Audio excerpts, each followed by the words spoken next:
Ang mga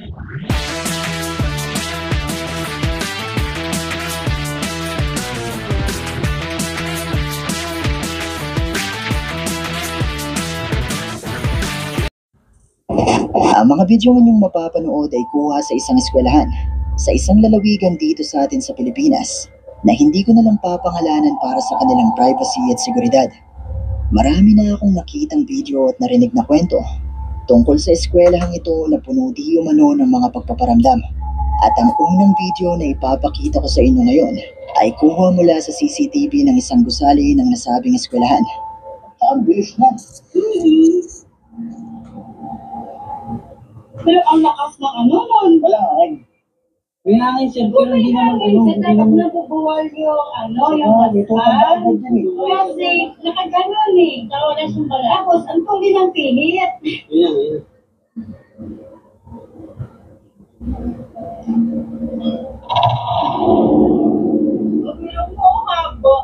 Mula sa unang video na ito nakuha sa CCTV ng nasabing eskwelahan, ay makikita ang kusang paggalaw ng pandakot na ito na tila ba umandar sa pasilyo ng gusali. Ang ikalawang video naman ay kuha ng isang estudyante sa loob ng nasabing eskwelahan, alas 8 ng gabi habang pauwi na ito nang may mapansin siyang gumagalaw sa palapag ng gusali na wala ng ilaw.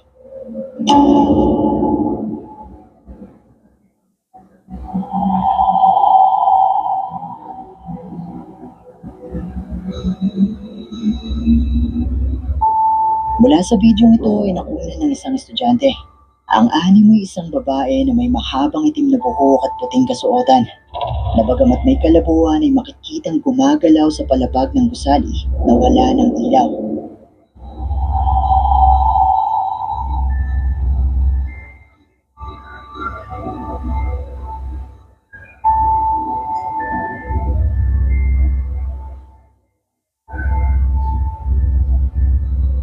Ang ikatlong video naman ay mula kay TikTok user, RCH, at kuha naman ito nang minsan siyang mapaaga ng pasok sa loob ng nasabing eskwelahan, na kung saan habang siya ay pumapanik sa palapag kung nasaan ang kanilang classroom, ay may naramdaman siyang kakaiba, kung kaya naman naisipan niyang mag-video nung araw na ito.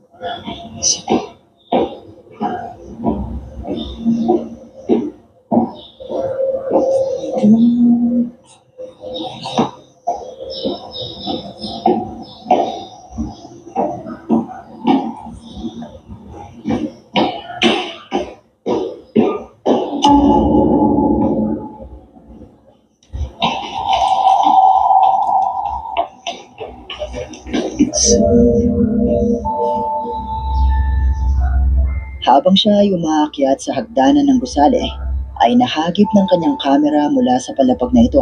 Sa loob ng isa sa mga classroom na walang ilaw, ang isang itim na figura na animoy isang tao na nakaupo.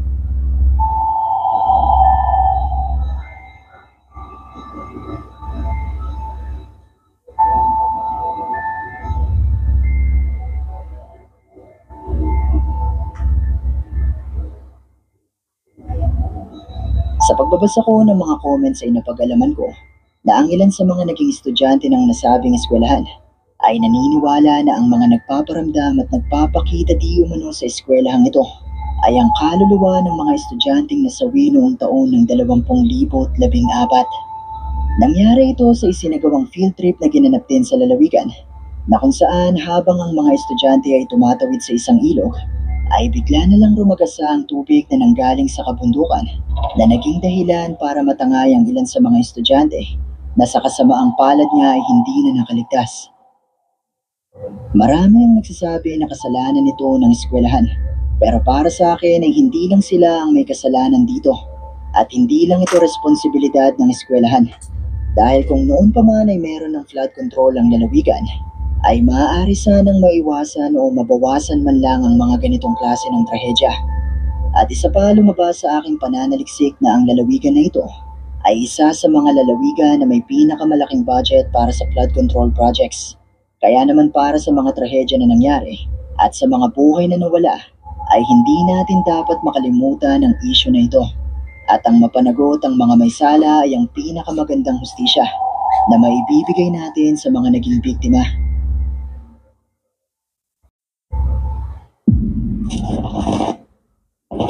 Trending ngayon sa TikTok ang mga videos na tinatawag nila na late night finds, na kung saan ang ilang TikTok user ay nagbabahagi ng mga kakaiba at mga nakakapangilabot na video.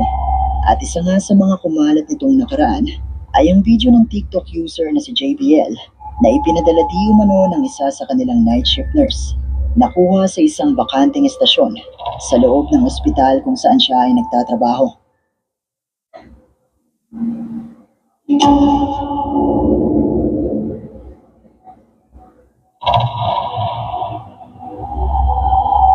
Mula sa video ito ay nakuha ng nurse ang isang puting imahe na animoy isang tao na may puting kasuotan na nakatayo sa bahaging ito. Pero nang muli niyang iharap ang camera dito ay wala na ito ron.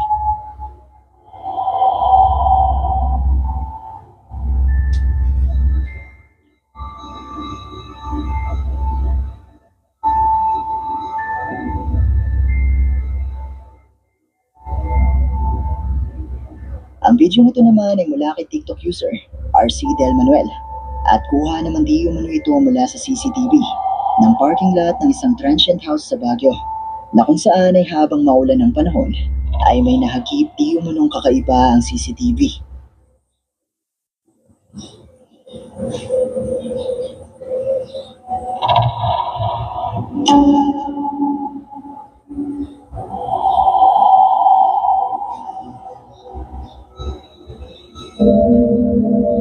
Mula sa CCTV footage na ito ay makikita sa tabi ng kotse ang animoy ulo ng isang bata na unti-unting umaangat at nagtatago, na para bang batang nakikipagtaguan di umano habang umuulan.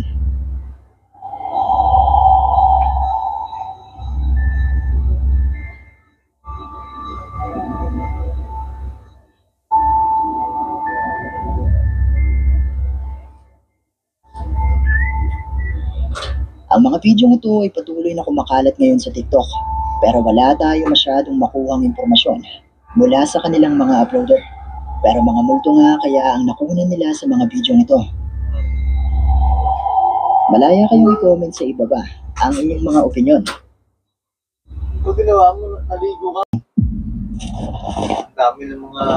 Ang ghost hunting duo na sina Casey at Colton ng YouTube channel na Mindseed TV ay sinubukang mag-imbestiga sa isang lumang mansyon na ngayon ay pinaparentahan na lang. Sinasabi ng mansyon na ito ay puno ng mga pagpaparamdam at nagmumulto pa rin dito ang kaluluwa ng mga taong minsang nanirahan dito.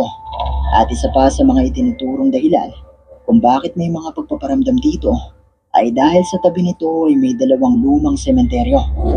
Sa panayam na Casey at Colton sa kasalukuyang may-ari ng mansyon, ay pinarinig nito sa kanila ang mga di umano'y boses na nai-record ng kanilang mga naging bisita na sinubukang mag-imbestiga sa loob nito.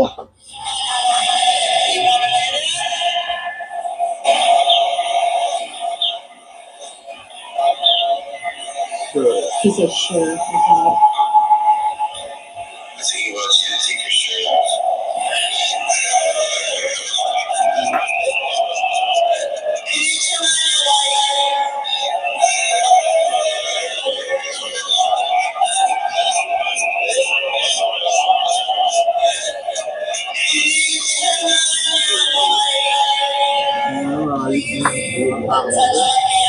So it's that long lip. But the weird part is he's echoey. And you can tell that she's not laughing. You hear the husband go, ha ha, we don't laugh. I think he wants you to take your shirt off. Diba may mga pagdating sa mga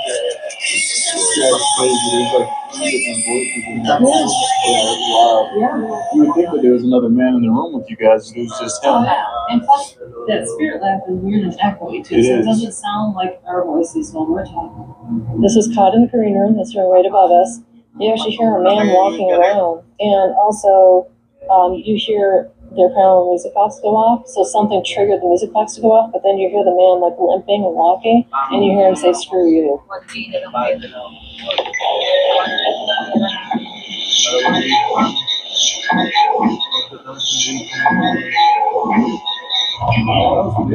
Yeah. So screw you, like he's super mad. But Maririnig sa mga recordings na ito ang mga boses na isa lang di umano sa mga patunay na totoong may nagpaparamdam sa loob ng mansyon na ito.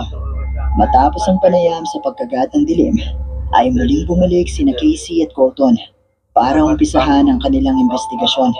At una nga silang nagtungo sa sinasabing sementeryo na naging libingan ng mga Native Americans na sa tuwing pupuntahan di umano ay bigla na lang lumalakas ang hangin.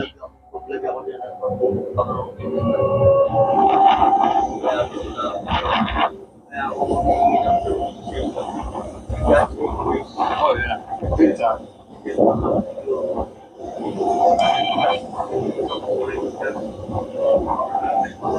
Apparently, it's Iroquois legend that as you approach a sacred burial ground, the wind will pick up. I'm trying to keep this out in front of me. If there are any spirits that are present out here by these burial grounds, you can come close to us. You can light up the device in my hand. When I hit to harm you, I'm just here to communicate. You can let us know that you're present.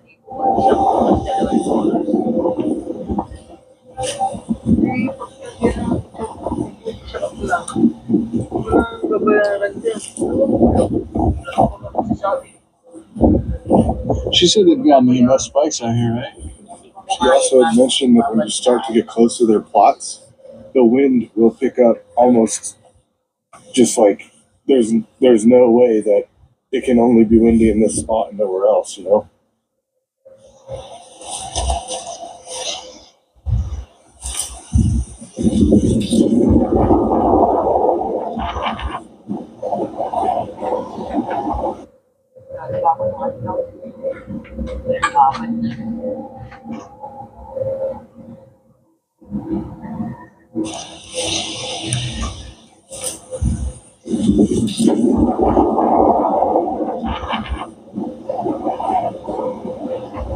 Eerie feeling out here. Nang magtungo na sina Casey at Colton sa sinasabing sementeryo ng mga Native Americans, ay nakapagtatakang biglang lumakas nga ang hangin, kagaya ng kwento ng kasalukuyang may-ari ng mansyon.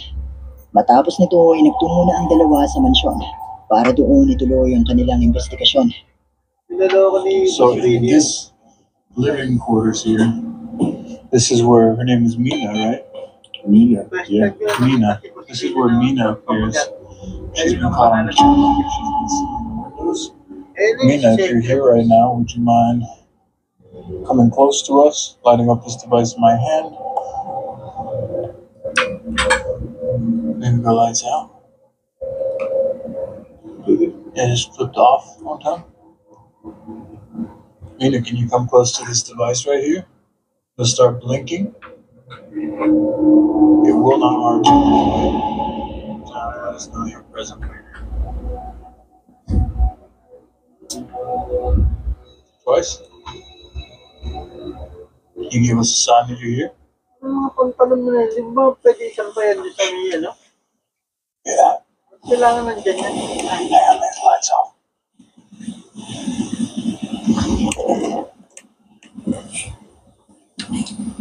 Oh, wow.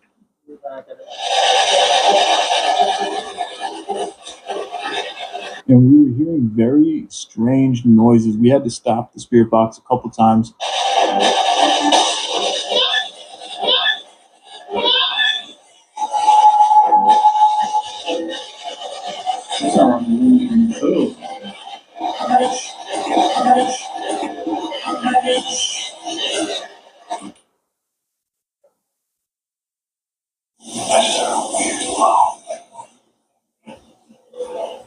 Hear that?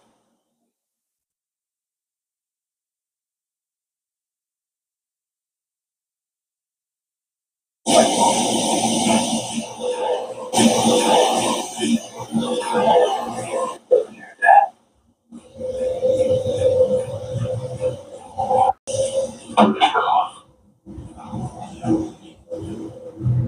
If there's someone present with us, can you make that noise again?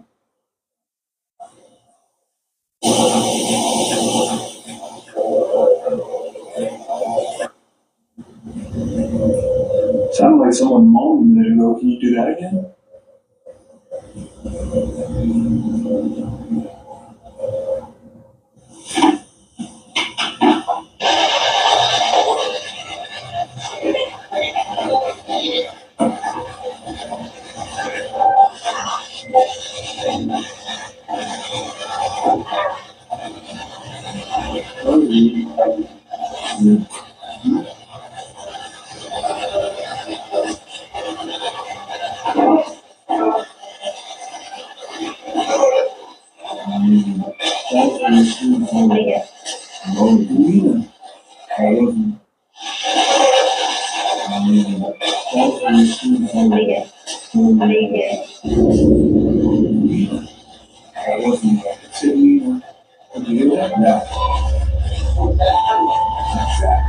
Unang pinuntahan ni na Casey at Colton ang lugar kung saan madalas di umanong nagpaparamdam at minsan pang nakuhanan ang multo ng babaeng dating nanirahan at pumanaw dito na nagngangalang Mina.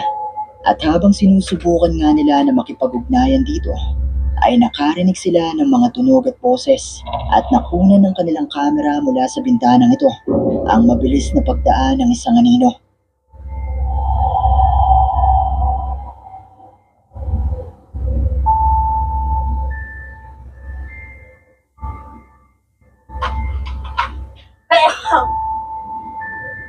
Hindi ito napansin ni na Casey at Colton ng mga oras na ito, kung kaya naman wala silang ideya sa nakunang ito ng kanilang kamera. Matapos nito ay sinubukan naman na maghiwalay ng dalawa at mag-imbestiga sa magkaibang palapag ng bahay. Please come close to this voice recorder that I left on the table and say something. Can you give us a message? Can you whisper something? Can you give us any kind of audio sign that you're here with me right now? Okay, that was something. If that was you, can you please come closer to that device on the floor? If you come close to it, it'll just start playing music. It's not going to harm you. Can you please make that device?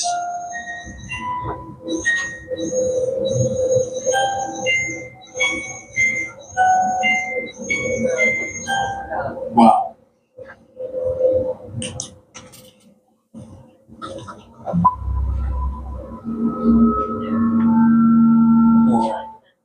There's obviously some energy in this room. Don't.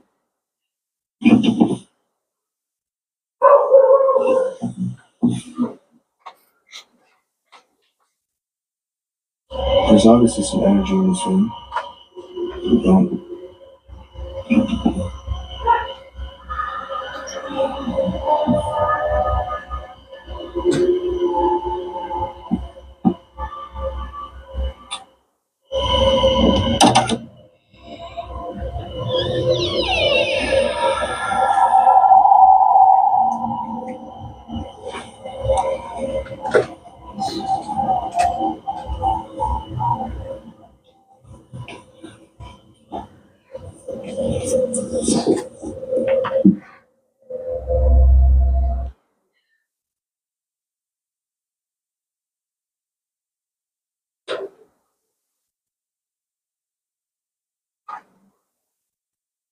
Johnny or Jenny.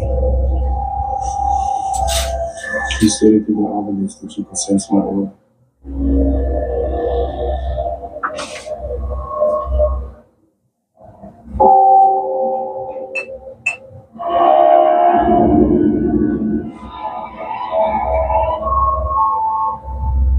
Habang nasa basement si Casey ay nakita niyang tumunog ang music box na ito. Natutunog lamang kung meron naglalapit dito. At makikita naman natin na malayo si Casey at wala namang lumalapit sa device na ito. Samantala habang si Colton naman ay nasa loob ng isang kwarto sa itaas ng mansyon, ay narinig niya ang pagtunog ng doorknob na tila ba may kung anong humahawak dito. Pero nang buksan ni Colton ang pintuan ay wala namang kahit na ano na naroon. Matapos nito habang sinusubukan ulit ng dalawa na makipag-ugnayan gamit ang isang device, ay nai-record ng kanilang camera sa basement ang paggalaw ng bolang ito. Matapos na may upload ang video ito sa YouTube, ang ilan sa kanilang mga viewers ang nagsasabing may napansin silang kakaiba habang sina Casey at Colton ay nasa bahagi ng mansion kung saan sinasabing nagmumulto ang dating nanirahan dito na si Mina. Narito muli ang video at panoorin mo ito ng mabuti.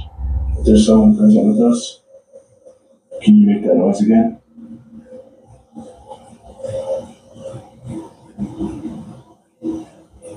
Sounded like someone moaned a minute ago. Can you do that again?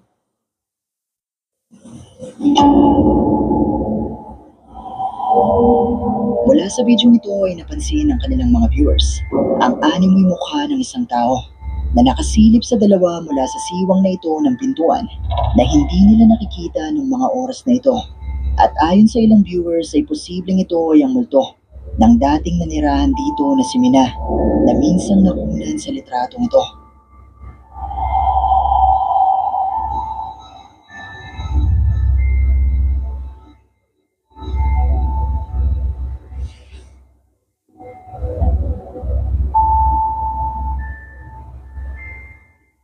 Ang mga tunog at mga pagpaparamdam kayang ito na naidokumento ni na Casey at Colton ay mga patunay na totoong haunted ang abandonadong mansion na ito.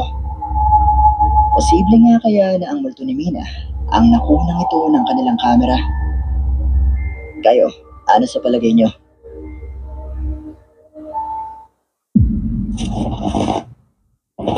Ang mga video ito ay mula naman sa isang TikTok user na nagngangalang Camila Torres na nagtatrabaho bilang isang nurse sa isang nursing home sa US. Sa loob ng nursing home na ito ay meron silang tinatawag na death room na kung saan ay hindi tumatagal ang mga pasyente at misteryosong pumapanaw. Kaya naman binakante na nila ang kwartong ito at kailanman ay hindi na sila naglagay ng pasyente dito. Ang unang video na inyong makikita ay kuha noong taon ng 2019 habang kinukunan ni Camila ang isa sa kanilang mga pasyente na dinasala ng nasabing kwarto na binansagan nila na death room.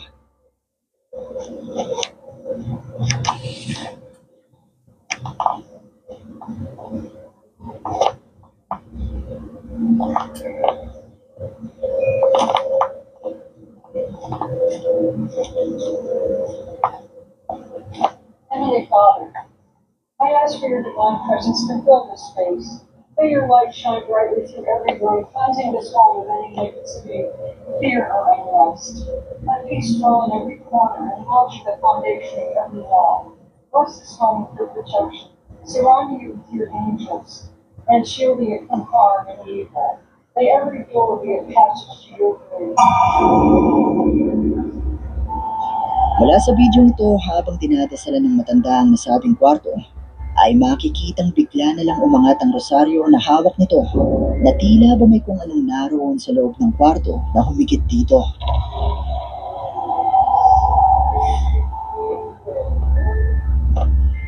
Matapos na kumalat ang video ito ay muling nagbahagi si Camila ng video. Nakuha naman ng isa sa kanyang mga katrabahong nurse. Isang araw nang may kakaibang ikinilos ang kanilang therapy dog.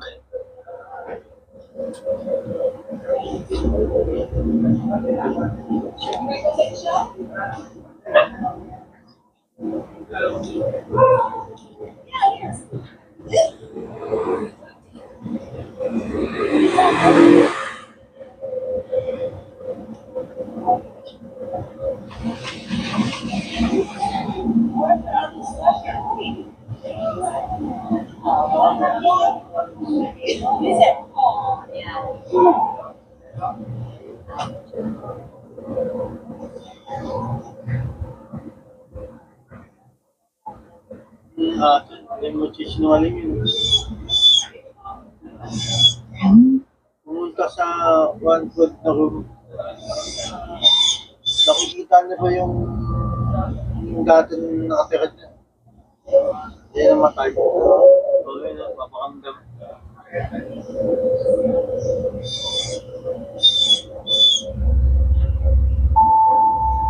Ayon kay Camila, ang mga therapy dog ay dumaan sa training para maging emotional support ng mga pasyente habang sila ay nagpapagaling. Kaya naman nakapagtataka di umano nang umalis ito sa tabi ng mga pasyente at nagtungo sa nasabing death room kung saan naupo ito at maririnig na umiiyak. Matapos na muling kumalat ang video ito ay marami pa rin ang hindi naniniwala sa mga kwentong ito ni Camila. Kung kaya naman muli siyang nagbahagi ng panibagong video na kung saan ay ipinakita niya na maging ang kanilang supervisor ay alamang mga nangyayaring kakaiba sa loob ng kanilang nursing home, partikular na sa nasabing death room.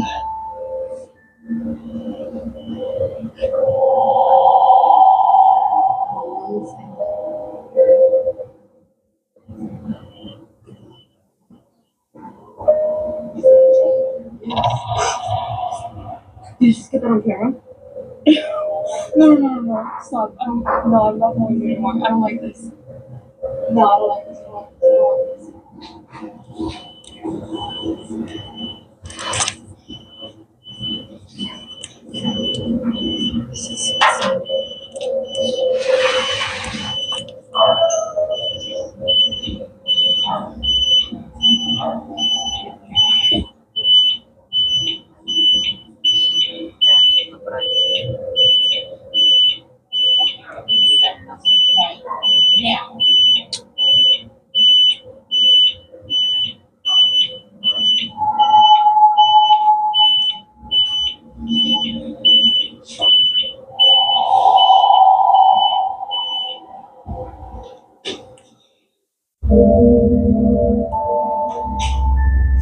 Mula sa video ito ay makikitang umiilaw ang alarm ng nasabing death room.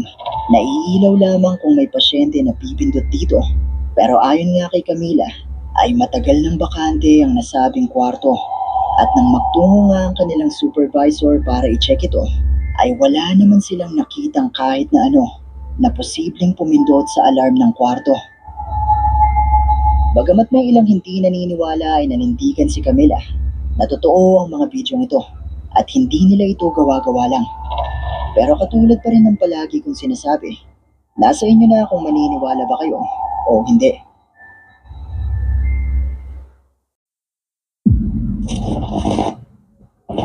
Ang video ito ay mula kay TikTok user Savannah Drew at kuha naman di umano ito sa CCTV sa loob ng kwarto ng kanyang anak nang isang gabing habang tahimik na naglalaro ang bata at maiwanan ito saglit ng kanyang ama, ay merong nangyaring kakaiba na nakuna naman ng kanilang CCTV.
Mula sa CCTV footage na ito ay maririnig ang kanilang anak na tila may kinakausap sa loob ng kanyang kwarto. Yun ay kahit kaaalis lamang ng kanyang ama nung mga sandaling ito at mag-isa lamang siya na naroon.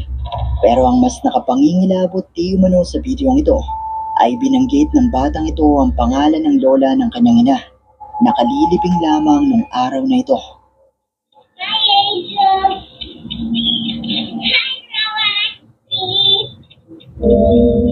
Ayon kay Savannah ay naniniwala siya na posibleng dumalaw ang kanyang lola sa kanyang anak dahil paborito niya ito at palagi silang dumadalaw sa kanyang lola noong nabubuhay pa ito. Kaya naman imbes na makaramdam ng takot ay mas naging emosyonal si Savannah dahil kahit na wala na ang kanyang lola ay tila ba nagawa pa nito na bumisita sa kanyang anak sa huling pagkakataon.